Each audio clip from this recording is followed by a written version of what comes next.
Hello, I'm Christian Fraser. This is the Iran War Today, our daily briefing, bringing you up to date with all you need to know on day 103 of the US-Israel war with Iran. Let's start with some of today's key developments. Donald Trump says the United States will attack Iran again today, hours after he warned Tehran will pay the price for taking too long to negotiate a deal to end the war. Overnight, the United States struck more than 20 targets in Iran, a retaliation for the downing of a US military helicopter over the Strait of Hormuz on Monday. The US releases new footage of a strike on a tanker it says was trying to transport Iranian oil through the Strait of Hormuz, as the American blockade of Iranian exports continues. And reports of more Israeli strikes on southern Lebanon today. The United Nations says it will investigate potential violations of international law by both sides in the conflict between Israel and Hezbollah.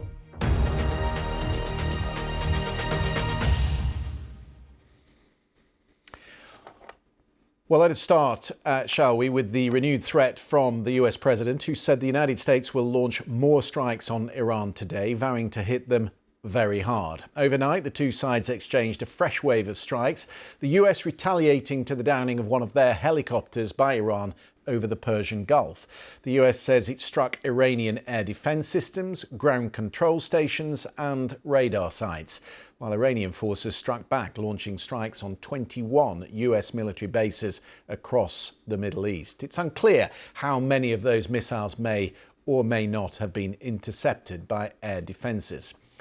Well, speaking earlier, Donald Trump said when it comes to negotiations, he thought Iran was playing the US for suckers and said more strikes would soon be launched.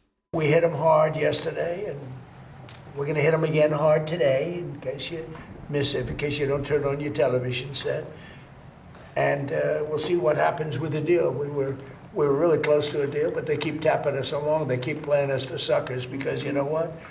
They dealt with some very stupid precedents. I have to say that. I'm embarrassed to say it. So, lots to discuss. Let's get a view from our correspondent in Washington and our BBC Persian team here in London. First to Tom Bateman, our State Department correspondent. Do you think, Tom, that the Memorandum of Understanding is still in play? I think it is. Mainly because both sides are still talking about the fact that the negotiation has been aimed towards something, albeit in the context that they're both accusing each other, actually, of consistently changing positions. So you had Mr. Trump today, as you heard there, saying that Tehran was playing Washington for suckers, that they were taking too long in the negotiations and that they would then pay the price. We've had the Iranian Foreign Ministry, on the other hand, saying that Mr. Trump or the Americans keep changing position, changing their minds over what they want, and that they can't get a consistent approach to what the final document should look like. I think it's significant that there has been a delegation from Qatar in Tehran as part of this process. That has usually been around the issue of money, because one of the key demands of the Iranians has been to front load this potential memorandum of understanding, this deal, with their demands for sanctions relief and for the unfreezing of billions of dollars of oil revenues, Iranian oil revenues. They basically badly need money because of the economic crisis, in part because of the US blockade of Iranian ports. Mr. Trump has been asked about whether that would be a front part of the deal, and he's said no, but clearly that remains one of the big sticking points here. President Macron of France, who of course is hosting the G7 next week, and we expect President Trump to be there, has just announced that the leaders of Egypt, Saudi Arabia, Qatar and the UAE have all been invited. So it seems to me, Tom, from that statement, that the war in Iran will be the central focus. Very much so, because of course, you know, for the countries that aren't in the region, the economic crisis unleashed by the spiralling cost of oil has affected all of them. And as those strategic reserves diminish as the weeks go by, that only becomes a more acute problem the longer the Strait of Hormuz is not reopened. And that is the fundamental that Mr. Trump needs to get out of this. It's what he wants agreed first before knocking on to a further potential 90 days of negotiations, the issue of Iran's nuclear program. So that is going to be an absolutely key moment, I think, next week as Mr. Trump is due to travel there. The involvement of Gulf states is crucial. And look at what's happened in this last flare-up between the US and Iran. They have launched drones or missiles at Bahrain and Kuwait and over to Jordan as well. And the more that happens, the Iranians calculate, the more it creates pressure on Mr. Trump, because you get Gulf Arab leaders calling the Oval Office and saying, please make this stop. This is an existential threat to them, these kind of attacks, because of the pressure it puts on their own economies. And so I think, that is going to all be part of the mix in these critical talks next week. Tom Bateman in Washington, thank you for that. With me in the studio is Kazra Naji, BBC Persian's special correspondent. 2 weeks ago, there was a meeting in the Situation Room, and the President reviewed progress on this Memorandum of Understanding, and there were two parts of it, two amendments that he wanted, and he sent it back to the Iranian side. They promised to come back to him. As yet, nothing. And I think what you've seen tonight is building frustration on the part of the President. What's going on in Iran over those two amendments that he wants? The two amendments are pretty hardline amendments, in a sense that Iran is pushing for what just Tom was saying, that up front they want the release of billions of dollars of Iran's frozen assets in various banks abroad. That's one thing. And the second issue is the Strait of Hormuz. Strait of Hormuz, Iran is not relinquishing, and the American side wants it opened yesterday. So those are the two big issues. And from what I've seen in the last 2 days, it looks as if this agreement is becoming less and less likely, with the Iranians taking a harder and harder line. And it seems to me that within Iran, within the decision-making system in Iran, the group of people leading the country today, it seems that the hardliners have got the upper hand, in a sense that they're emboldened by what they see as them having the upper hand now. They want to impose a new power relations in the region, and also a new security arrangement in the system whereby they will be in charge as part of that Strait of Hormuz. So all that is going to make an agreement the way that President Trump wants. And yet, unlikely. And yet one part of the regime did travel to Qatar, I think, in the last few days. The Qataris have travelled to Tehran today. I mentioned earlier that the response of the Iranians to what happened last night was calibrated. It does seem, no Iranians were killed last night, it does seem that both sides want to keep the door open. Yes, both sides don't want this war to go on and on. But obviously they have to make decisions, and the Iranians are coming to the conclusion that with the sort of stuff that President Trump wants them to agree to, i.e. no upfront money, opening of the Strait of Hormuz, and the long-term sort of a suspension of Iran's nuclear program and enrichment, all that, and sending off the 440 kilograms of highly enriched uranium abroad. All these things are generally difficult for Iran to agree, particularly the hardliners in Iran, where we are hearing their voices becoming louder and louder in the last week or two. Fascinating. Kazra Naji, thank you very much indeed for that. Well, in southern Lebanon, the Israeli strikes continued today. Lebanese officials said 29 people were killed across the country. Israel and Iran agreed a pause in fighting on Monday, but Israel continues to target what it says are Hezbollah positions in southern Lebanon. Meanwhile, the UN says it is sending a team to investigate potential human rights violations from both sides in Lebanon. Hugo Bechega has the latest from Beirut.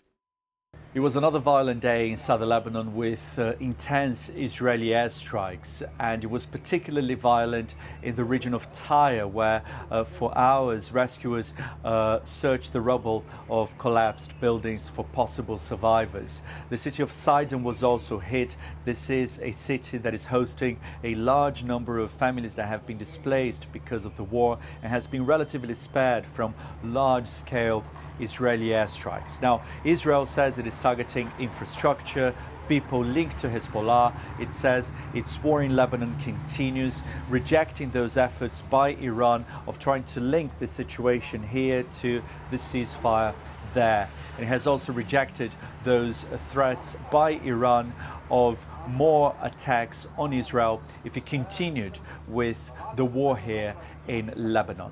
And Hezbollah has carried out more attacks on Israeli troops occupying parts of southern Lebanon, and it says these attacks are going to continue as long as Lebanon is under occupation. So the situation in Lebanon has become a major obstacle in those negotiations for a deal between President Trump and Iran. And in another development, the United Nations High Commissioner for Human Rights said he would send a mission to Lebanon next week to investigate allegations of violations by all sides. Obviously, we've heard those allegations that Hezbollah has been using civilian facilities, civilian neighborhoods for military purposes to carry out attacks. There have been also claims of possible war crimes by Israel because of the widespread destruction of civilian infrastructure, civilian houses, particularly in the south of the country, and also because of those frequent attacks on health professionals, and many of those attacks have been caught on camera. We still don't know how this work is going to be carried out because parts of the country remain under occupation and remain active combat areas. Hugo Bechega. Well, the standoff in the Strait of Hormuz is painful for all sides, of course, but Donald Trump says it is Iran that comes off worse. The White House estimates their blockade is costing Tehran $500 million a day, and that puts severe economic strain on the Iranian economy, with a profound effect on the lives of ordinary Iranians, some of whom have been sharing their day-to-day experiences with my colleagues at BBC Middle East Daily. We are employees of 88 airlines, and for the past 3 months we have not received any salaries. We have been left in a state of complete uncertainty, with no official willing to address our situation. With the soaring cost of living, rampant inflation and ever-increasing rents, we simply do not know how we are supposed to cope. پدر و مادرم کارمند بانک هستند. My parents both work for a bank and we live in Tehran. Several months have now passed since the start of the new year, yet they have not received any salary increase. In fact, they are still earning roughly the same wage they were paid 3 years ago. The burden of inflation on ordinary citizens is becoming heavier with each passing day. The government is no longer able to meet its payroll obligations, particularly for employees such as us working at the universities of medical sciences. Even now, with only 2 days remaining before the holiday, staff salaries have still not been paid. We are all facing acute financial difficulties and are increasingly unable to manage our day-to-day living expenses. Some of the voices from inside Iran, the BBC Persian's Kazra Naji is still with me here in the studio. Is there any sense, as far as you're aware, that that frustration and anger we hear on that tape is spilling out onto the streets? I don't see any sign of that yet, but that doesn't mean that it's not there, and it might spill over onto the streets at one point or another, because these things don't have a sort of a logical or scientific way of sort of calculating when is they going to spill over into the streets. But obviously it's there, the frustration is there, the pressure is there. Everyone you talk to in Iran, the first thing they come up with is how things are getting so expensive that it's impossible to deal with. Just since the ceasefire, we're talking about 2 months, roughly. 2 months. In 2 months, the inflation, food stuff inflation. We're talking about rice and yogurt and basic things. Meat has become a luxury thing. Meat is not sort of in your average person's basket of the everyday needs. But all those, the inflation, we're talking about something like 150%. But at some point that must be this short space of time. But at some point that must become an existential threat to the regime. You can't resist that indefinitely if you can't pay the wages of the people. Absolutely. I mean, this is going to put pressure on the government of Iran in a big way. And don't forget, at the same time, Iran is not able to export oil. This blockade put on by the US has brought basically Iranian oil exports to zero. I saw some reports a few days ago. They were talking about it has dropped from 1.4 million barrels a day to about 250,000 then, and I think it's probably less than, almost zero in a sense. So it's going to be difficult for Iran to put up with this blockade, particularly because of the pressure of the economic pressure and the pressure of prices in Iran. So they're going to be in a very difficult place, the Iranian government and the government of Mr. Pezeshkian, who keeps saying that, you know, we have to provide and we want everyone to help us provide for the nation, that are supporting us, this, that, the other. But obviously it's right at the top of his mind that we have to provide and we cannot.